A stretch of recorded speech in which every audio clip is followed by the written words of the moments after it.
भेंडी म्हणलं की लहानांपासून मोठ्यांपर्यंत सगळ्यांचीच तोंड वाकडे होतात. का तर ती भेंडी गिळगिळीत असते. तर भेंडी गिळगिळीत न होता कशी करायची ते आज आपण बघूया. भेंडी स्वच्छ धुवून बारीक चिरून घ्या. मंद गॅसवरती अशा प्रकारे भाजून घ्यायची.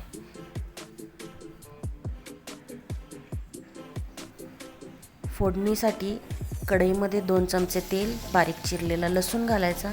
थोडासा परतायचा लसूण परतल्यानंतर त्याच्यामध्ये बारीक चिरलेली मिरची घालायची. तीसुद्धा थोडीशी परतायची. ती परतून झाल्यानंतर बारीक चिरलेला टोमॅटो घालायचा.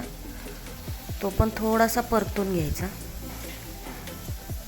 टोमॅटो परतून झाल्यानंतर त्याच्यामध्ये अर्धा चमचा हळद घालायची. हळद घातल्यानंतर भाजून घेतलेली भेंडी घालायची त्याच्यामध्ये आणि सर्व मिश्रण एकत्र करायचं.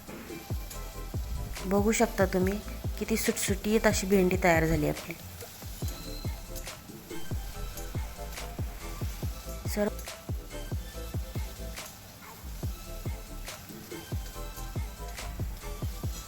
भेंडी परतून झाल्यानंतर त्याच्यामध्ये चवीनुसार मीठ घालायचं. मीठ घातल्यानंतर त्यामध्ये थोडंसं पाणी शिंपडून घ्यायचं.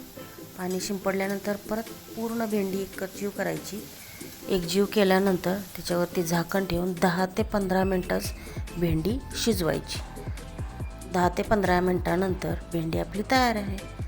भेंडी तुम्ही चपातीसोबत किंवा भाकरीसोबतही खाऊ शकता. व्हिडिओ आवडल्यास लाईक आणि सबस्क्राईब नक्की करा. मस्त खा आणि स्वस्त राहा. धन्यवाद.